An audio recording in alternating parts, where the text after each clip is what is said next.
And now we come to the final deserving.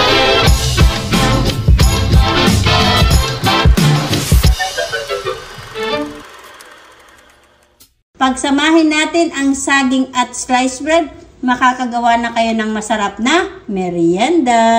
Good morning mga kamamsi. Alam nyo ba na kapag pinagsama ang sliced bread at saging na hinog na saba, makakagawa na tayo ng masarap na merienda. So babalatan muna natin ang ating saging, iset aside muna natin ang ating tinapay. Magbalat tayo ng 6 na piraso na saging.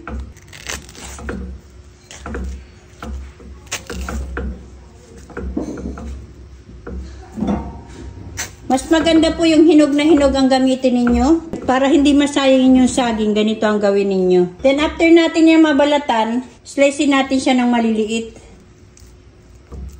Ayan o, ganyan lang o. So after natin ma-slice yung ating saging, lutuin na natin. Bali 1 and 1/2 cup ito na saging. Then 1/2 cup na brown sugar. 1/2 cup na tubig. Haluin muna natin. And then, buksan na natin yung ating stove. Durugin natin. Dadagdag ako ng konting tubig.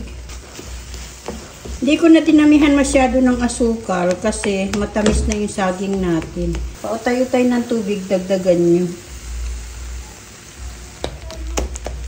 Okay na ito mga kamamsi. Durog na at luto na yung ating saging. Palamigin muna natin ito. Kuha muna tayo ng tinapay.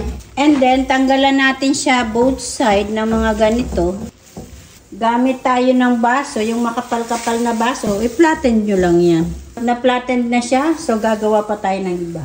After natin ma-flatten yung ating tinapay at malamig na rin yung ating pampalaman, so magpalaman na tayo. So kuha tayo ng minatamis natin na saging. Then, i-fold nyo lang yan. Pag-join nyo yan, then pisilin nyo. Medyo ipasok nyo yung saging sa kanyo pisilin.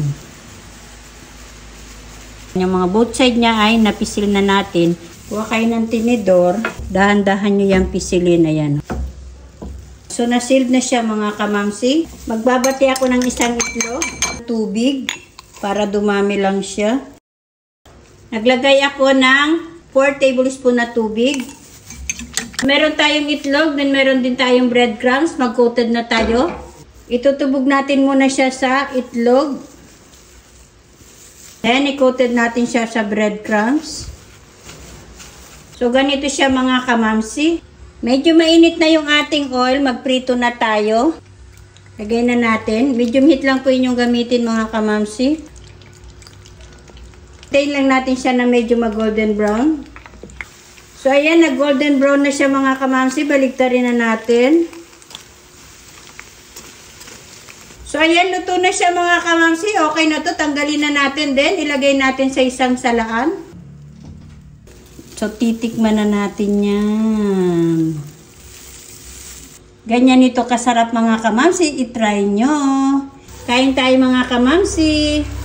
Sarap. Tama-tama lang yung tamis niya. I-try nyo mga kamamsi. Masarap siya.